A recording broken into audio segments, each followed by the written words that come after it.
या आपण वाचूया मार्क रचित सुसमाचार त्याचा 5वा अध्याय,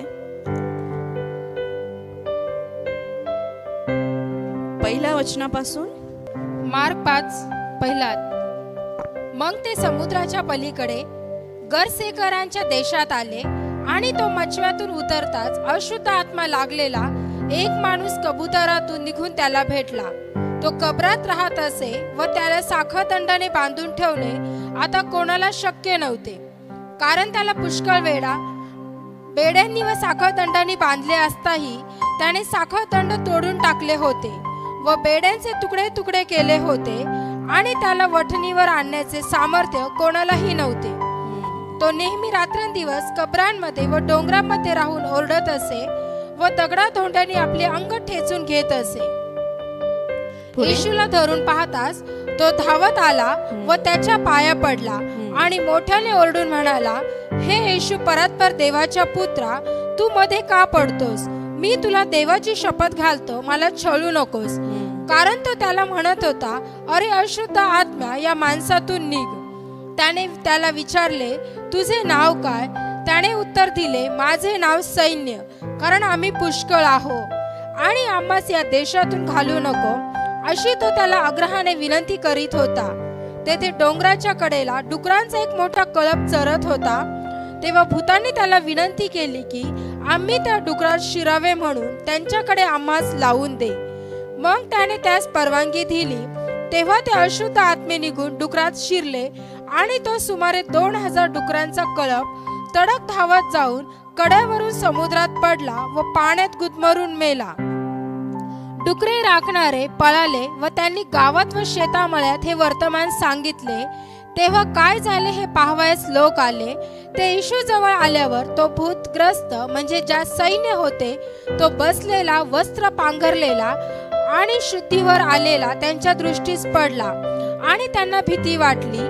ज्यांनी ते पाहिले होते त्यांनी भूतग्रस्ताला काय झाले ते व डुकराविषयीची हकीकत त्यांना सांगितली. हालेलुया. जेवढं या वचनामध्ये त्या दुष्ट आत्माग्रस्त व्यक्तीबद्दल नाही बोललेलं, तेवढं डुक्कर डुक्कर डुक्कर डुक्कर बोललेलं आहे. हालेलुया. काय येशूमध्ये शक्ती कमी होते का की येशूने दुष्ट आत्म्यांचं ऐकलं, विनंती ऐकली? येशूमध्ये शक्ती कमी होती? हालेलुया. आपण असं बघतो की त्या व्यक्तीमधून दुष्ट आत्मे कधीच कोणालाच काढता आले नाही. जेवढ्या वेळा त्या व्यक्तीला बांधण्यात आलं, जेवढ्या वेळा त्या व्यक्तीला साखळदंडांनी बांधलं, तो कबरेत राहायचा, तो नेहमी रात्रंदिवस हिंडायचा, त्याच्या शरीराला झोप नव्हती. दुष्ट आत्म्यांनी त्याला पूर्ण रीतीने जखडून टाकलेलं होतं. आणि एका व्यक्तीमध्ये किती दुरात्मे होते? किती हजार? 2000. हालेलुया. तर मला वाटतं एक गोष्ट आपण ह्या दुष्ट आत्म्यांकडनं शिकली पाहिजे की एका शरीरात 2000 दुष्ट आत्मे किती एकाग्रतेने राहत होते. एक मन. हालेलुया. आपण 20 लोक एक मनाने राहू शकत नाही. 2000 सैन्य एका घरात, एका शरीरात, 2000 दुष्ट आत्मे एका शरीरात किती वर्षापासून होते. हालेलुया. आणि पवित्र शास्त्र इतकं सामर्थ्यवान असं स्टेटमेंट देतं की त्याला कोणीच आजपर्यंत आवरू शकलं नाही. हालेलुया. पण ज्याला कोणी आजपर्यंत आवरू शकलं नाही तो येशूला पाहून घाबरला. हालेलुया. दुरात्मे येशूला पाहून घाबरतात. हालेलुया. आणि तो येशूकडे जाऊन विनंती करू लागला. पवित्र शास्त्रामध्ये ही एकमेव अशी घटना आहे ज्याच्यात येशूनी दुष्ट आत्म्यांचं विनंती ऐकली. हालेलुया. नाही तर येशू काय करायचं? धमकवायचं आणि ते निघून जायचे. पण काही कारण होतं तिथं, काही कारणास्तव येशूने दुरात्म्यांची विनंती ऐकली. येशूत सामर्थ्य नव्हतं का? होतं की नाही? हालेलुया. पण काय सांगितलं? कृपा करून आम्ही तुला विनंती करतो की आम्हाला त्या डुकराच्या कळपात पाठवून दे. हालेलुया. तिथं मेंढरांचा जर कळप चरत असता तर दुरात्म्यांनी ही रिक्वेस्ट केलीच नसती. हालेलुया. पण डुकरांचा कळप चरत असल्यामुळे दुष्ट आत्मे येशूला विनंती करू शकले की आम्हाला तिकडं पाठव. आमेन. पण तरी सुद्धा पवित्र शास्त्र असं सांगतं, परमेश्वराने येशूने त्या दुरात्म्यांना त्याच्यातनं धमकवलं, त्या पुरुषातनं, आणि ते 2000 दुष्ट आत्मे एकाच वेळेला निघून डुकराच्या कळपात जाऊन शिरले, जो कळप 2000 होता. हालेलुया.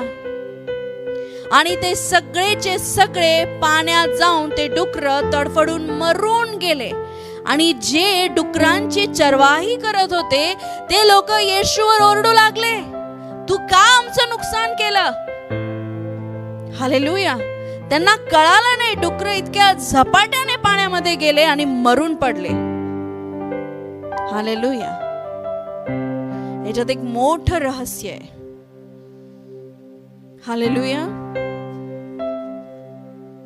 डुकरांचा कळप हा अवाज्ञा आहे, आज्ञा न पाळणं आहे. हालेलुया. डुकरांची चरवाही करणं अशुद्धता आहे. आमेन. परमेश्वर तिथंच तुम्हाला सहाय्य करू शकत नाही जिथं तुम्ही चुकताय. दुष्ट आत्मा तिथंच एंट्री करतो जिथं त्याला जायला फाटक आहे. दुरात्मा तिथंच आपला अधिकार गाजवू शकतो जिथं तुम्ही त्याला अनुमती दिलेली आहे. हालेलुया. आज बरेच असे बिझनेसेस आहे ज्याच्यामध्ये जे बिझनेस करणं पाप आहे पण लोक करतात. हालेलुया. अनेक चुकीच्या गोष्टी करणं पाप आहे पण लोक करतात. आणि अशांच्या परिस्थितीमध्ये, अशांच्या जीवनामध्ये दुष्ट आत्मे शिरतात. दुष्ट आत्मा तेव्हाच तुमच्या शरीरात येतो जेव्हा तुम्ही त्याला अनुमती दिलेली असते. अशुद्ध आत्मा अशुद्ध ठिकाणी जातो. अशुद्ध आत्मा शुद्ध ठिकाणी कधीच जात नाही. अशुद्ध आत्म्याचे कार्य तेव्हाच कार्यरत होता जेव्हा तुमच्याकडनं त्यांना खायला मिळतं. जेव्हा तुम्ही काहीतरी असं रॉंग केलेलं आहे ज्याच्यात त्याला यायला तुम्ही अनुमती दिलेली आहे. सबोपदेशक त्याचा 10वा अध्याय त्याचं 8 आणि 9 वचन. खाडा खणतो तोच त्यात पडतो, जो कुंपण तोडतो त्याला सरपट असतो. आमेन. जो कोणी कुंपण तोडतो त्यालाच सरपट असतो. हालेलुया.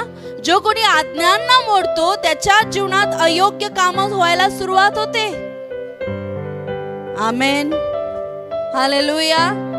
आपल्या जीवनामध्ये बऱ्याचशा गोष्टी अशा आहेत ज्याच्यात आपण दुरात्म्यांसाठी दरवाजा ओपन केलेला असतो. हालेलुया. जादूटोणा करून आपण दरवाजा उघडतो, दुरात्म्यांना अजून खाऊ पिऊ घालतो.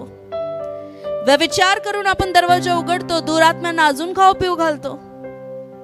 चोरी करून, खोटं बोलून आपण दरवाजा उघडतो आणि दुरात्म्यांना अजून खाऊ पिऊ घालतो. हालेलुया. हालेलुया. एक ही झाली डुकरांची चरवाही. आमेन. दुष्ट आत्मे कुठे जातात? जिथे आज्ञाचं पालन होत नाहीये. काय करतो शैतान? कुठे येतो? जिथे आज्ञाचं पालन होत नाहीये आणि तिथं परमेश्वर देखील बोलत नाही. हालेलुया. आपण म्हणतो प्रभू माझ्या जीवनात ही सारखी सारखी सारखी सारखी समस्या का बरं येते? प्रभूत शक्ती आहे, पण तुम्ही कुठेतरी दरवाजा उघडलाय म्हणून दुष्ट आत्मा विनंती करतोय की हे येशू तू मला तिकडे पाठव, कारण तो तुझी आज्ञा पाळत नाहीये. हालेलुया. पण जिथे कुठे आज्ञाचं पालन आहे तिथे संरक्षण आहे. पण जो कोणी आपलं कुंपण तोडून काम करतो, जो कोणी आपलं कुंपण तोडून आपलं जीवन जगतो त्याला सर्प डसतो. सर्प हा दुष्ट आत्म्याचं प्रतीक आहे. दुरात्म्याला एक चिन्ह आहे, ते म्हणजे साप.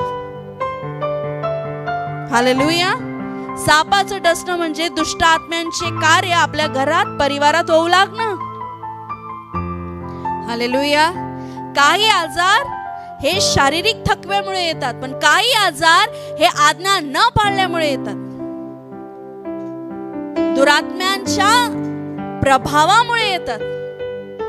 हालेलुया. नाहीतर जो गूंगी और बहरी आत्मा एक मनुष्य से निकल गई, प्रभु ने उसे धमकाया और वो गूंगा और बहरा व्यक्ति बोलने और सुनने लगा. म्हणा गूंगी और बहरी आत्मा म्हणजे त्या व्यक्तीचा आजार हा शारीरिक नव्हताच मुळेच. काय होता तो? दुष्ट आत्मा. हालेलुया. प्रभू येशूने त्या व्यक्तीला आपल्या बरोबर येण्याची अनुमती दिली नाही. हालेलुया. जो 38 वर्षाचा पंगू व्यक्ती होता, देवाने त्याला जेव्हा बरं केलं तेव्हा सांगितलं जा आणि पाप करू नको. असं कित्येक व्यक्तींना प्रभूने बरं केलं. स्त्रियांना परमेश्वराने वाचवलं आणि काय सांगितलं? जा आणि परत तिकडं जाऊ नको, तिकडं जाऊ नको, ती चूक करू नको, परत त्या घाणीत पडू नको. हालेलुया. म्हणजेच काही जे त्रास आणि समस्या आपल्या जीवनावर लागून आलेले असतात ते फक्त कुंपण तोडल्यामुळे. हालेलुया. हालेलुया. आणि आपण कोणाला दोष देतो? प्रभू मध्ये सामर्थ्य कमी आहे बहुतेक. नाही, दुष्ट आत्मे विनंती करतायत की देवा हा व्यक्ती तुझ्या सानिध्यात नाहीये, मला प्लीज तिकडं पाठव. हालेलुया. मला तिकडं काम करू दे. आणि घरामध्ये क्लेश, कलह, भांडण, कटकटी, मत्सर, दुरात्म्याचे अटॅक, त्रास हे व्हायला सुरुवात होते. का? जिथं आज्ञाचं पालन नाही, तिथं पवित्र आत्मा नाही. अशुद्ध आत्मे अशुद्ध जागेवर जातात, पवित्र जागेवर जात नाही. म्हणून जेव्हा एखाद्या विश्वासणाऱ्यावर दुष्ट आत्मा येतो, त्याच्यासाठी ही खूप लाजिरवाणी गोष्ट आहे. हालेलुया. आमेन. या आपण बघूया लूक रचित सुसमाचार त्याचा 15वा अध्याय 11वं वचन. आणखीन तो म्हणाला, कोणा एका मनुष्याला 2 मुलगे होते. त्यापैकी धाकटा बापाला म्हणाला, बाबा मालमत्तेचा माझा वाटा मला द्या. तेव्हा त्याने आपल्या मिळकतीची त्याच्यातून वाटणी केली. मग फार दिवस झाले नाही, तो धाकटा मुलगा सर्व काही जमा करून दूरदेशी निघून गेला आणि तेथे त्याने चैनबाजी करून आपली मालमत्ता उधळून टाकली. त्याने आपले सर्व खर्चून टाकल्यावर त्या देशात मोठा दुष्काळ पडला. तेव्हा त्याला अडचण पडू लागली. तेव्हा तो त्या देशातील एका रहिवाशाजवळ जाऊन त्याला चिकटून राहिला. त्याने त्याला आपल्या शेतात डुकरे चारवयास पाठविले. तेव्हा हालेलुया. बापाच्या घरी काय करत होता? धन्याचा पुत्र होता, मानात जगत होता, शांतीत होता. हालेलुया. पण जसंही त्याने पित्याची उपस्थिती त्याच्या जीवनातनं दूर केली, देवाची उपस्थिती आपल्या जीवनामधून दूर केली, त्याच्यावर डुकर चारण्याची वेळ आली. हालेलुया. पुढे वाच. तेव्हा डुकरे खात असत, त्यातल्या शेंगा तरी खाऊन पोट भरावे अशी त्याला फार इच्छा होई. आता डुकर चारता चारता डुकर जे खातायत ते खाण्याची वेळ आली. प्रियांनो, ही वेळ आपल्यावर नाही आली पाहिजे, विश्वासणाऱ्यांवर नाही आलेली पाहिजे. मी जर म्हंटल की हा मुलगा विश्वासणारा होता तर याच्यात काहीच गैर नाहीये. पिता म्हणजे देव आहे, पुत्र म्हणजे कलीसिया आहे, आपण आहोत.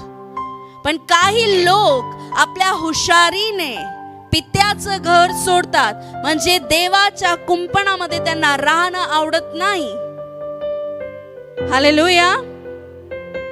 ते आपल्या मर्जीने जगण्याचा प्रयत्न करतात आणि शेवटी सगळं संपल्यावर अशी वेळ येते जिथं देवाचा आत्मा राहत नाही, पण तुम्हाला तिथे डुकरं चारावं लागतात. हालेलुया. कधी विचार केला होता या गोष्टीचा? डुकरातले गुण सांगा. तो घाणीत राहतो, घाण खातो. बायबल असं सांगतं, डुकराला किती तुम्ही आंघोळ घाला तो परत जाऊन लोळतो. काही विश्वासणाऱ्यांची हीच गत आहे. किती त्यांना समजवा, हालेलुया, किती त्यांना सांगा, पण ते डुकरा बरोबर राहून तो गुण त्यांच्यात कधी यायला लागतो हे त्यांना समजत नाही. हालेलुया. अजून काय काय सांगतं बायबल डुकराबद्दल? डुकरा पुढे मोती टाकू. अजून काय सांगतं? वाचता की नाही बायबल? घृणित घृणित प्राणी आहे हा बायबल मधला, अशुद्ध, देवाला वीट आणणारा. आणि जेव्हा कुठं बायबल मध्ये डुक्कर या शब्दाचा वापर आलाय तो स्वभावाला दर्शवतो. हालेलुया. डुकरासारख्या स्वभाव असणाऱ्या व्यक्ती पुढे, म्हणजे बार बार वचनाला राथाळणाऱ्या व्यक्ती पुढे आता तू परत परत वचन देऊ नको. शेवटी काय डुकराची हाल? पाण्यात जाऊन गुडमडून मरणं, त्याला स्वर्गाच्या राज्यात प्रवेश नाही. डुकरांना आणि कुत्र्यांना स्वर्गाच्या राज्यात प्रवेश नाही असं बायबल सांगतं. टोने और कुत्ते और सुअरों को परमेश्वर के राज्य में प्रवेश नहीं है. म्हणजे काय? टोणे करणारे, जादू टोणा करणारे, डुकरासारखे स्वभाव ठेवणारे, कुत्र्यासारखे स्वभाव ठेवणारे यांना देवाच्या राज्यात प्रवेश नाहीये. हालेलुया. जिथे जिथे डुक्कर आला तिथे तिथे स्वभाव आला. आणि लिहिलंय, तारतम्य नसणारी स्त्री हे डुकराच्या नाकात नथ घालून फिरणाऱ्यासारखी आहे. तारतम्य नसणारी, चारित्र्यहीन, देवाचं भय न बाळगणारी, डुक्कर डुक्कर डुक्कर डुक्कर. हालेलुया. काय म्हणजे स्वभावाला दर्शवतं. हालेलुया. स्वभाव. आज देवाला काय सांगायचंय मला माहिती नाही, पण तुम्हाला चांगलंच समजतंय हे तर मला कळतंय. हालेलुया.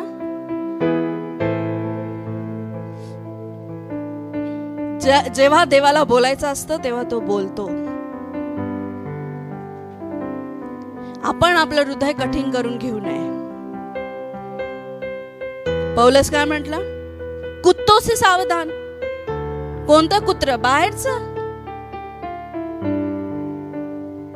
विश्वासणाऱ्यांमध्ये जे स्वभाव ठेवून उलटी चाटणारे लोक असतात ना, त्यांच्याबद्दल तो बोलतोय. तुम्हाला माहिती आहे आज ह्या खुर्च्या खाली काय आहेत? कारण जेव्हा त्यांना सांगण्यात आलं की हा स्वभाव डुकराचा आहे, हा स्वभाव कुत्र्याचा आहे, हा सोडून द्या, तेव्हा ते येतील आणि टिकून राहतील. तुमचा आमेन खूप वीक आहे. हालेलुया.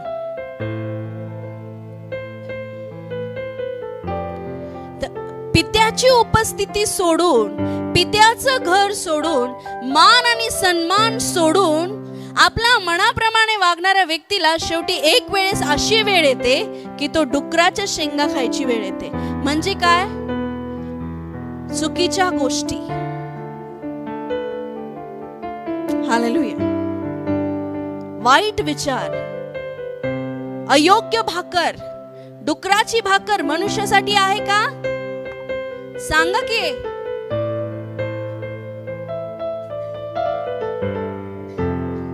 पण पवित्र शास्त्र असं सांगतं, त्यांनी ते खाऊन पोट भरण्याचा प्रयत्न केला. कधी कधी विश्वासणारे हेच करतात, जगाच्या गोष्टी समाधान शोधतात. हालेलुया. ह्याच्यात समाधान, इथं शांती शोधतो मी, इथं काम शोधतो मी, इथं हे करतो मी. पण त्यांना कळत नाही की तू तुझ्या बापाच्या घरी कितीतरी सुखी होतास. म्हणजे तू जेव्हा विश्वासात स्ट्रॉंग होतास, जेव्हा तू परमेश्वराच्या राज्यात होता, तू कितीतरी शांतीत आणि कितीतरी सन्मानात जगत होता. आज जे लोक परमेश्वराच्या कामाला सोडून जगिक कामात लागलेले आहेत, ते लोक खरं तर डुकरांची चरवाही करत आहे आणि त्या शेंगा फोडून खात आहे आणि त्याच्या समाधानी होते. हालेलुया. कॉलिंग काय? परमेश्वराच्या राज्यात राहण्याची. करतो काय? मनाचं. एक समय आता है सुअर चराना पडेगा. म्हणजे काय? जे काम तुमच्यासाठी देवाने दिलं नाही, मग तिथं तुम्ही घुसता आणि ते करू लागता आणि त्याच्यात समाधानी होतात. नाही, मग आता माझ्या लाईफ मध्ये हेच आहे, कॉम्प्रोमाइज लाईफ. लाईफ काय होती? ग्रेसफुल. म्हणजे काय? देवाचं राज्य देण्यात आलेलं होतं. हालेलुया. वारीस करण्यात आलेलं होतं, पण आम्हाला वारसी हक्क आधीच द्या. म्हणजे वेळ आलेली नसूनही परमेश्वराच्या राज्यातनं बाहेर जाणं, त्या कॉलिंगवर स्थिर न राहणं, हे तुम्हाला डुकरांची चरवाही करायला लावतं. हालेलुया.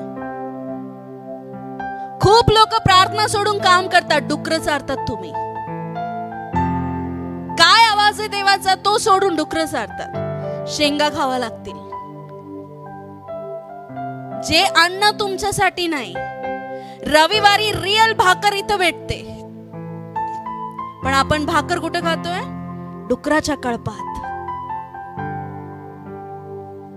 मी कोणा एका पर्सनला 2% बोलत नाहीये. हा मेसेज अनेक जण ऐकतील आणि आशीर्वादित होतील. देवाचं वचन सगळ्यांसाठी आहे. हालेलुया.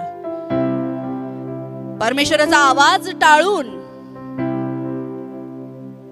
अनेक यंग मुलांवर, अनेक स्त्रियांवर, पुरुषांवर परमेश्वराची कॉलिंग आहे, पण ती टाळून ते जेव्हा बाहेर कामं करत फिरतात, तेव्हा तुम्ही डुकराची शेती करता, एवढं लक्षात ठेवा.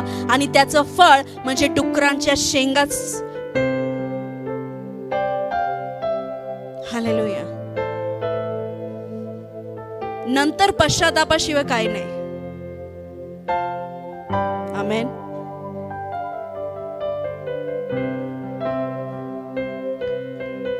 देवाने तुम्हाला मेंढर चारायला बोलवलेलं आहे, डुकर चारायला नव्हे.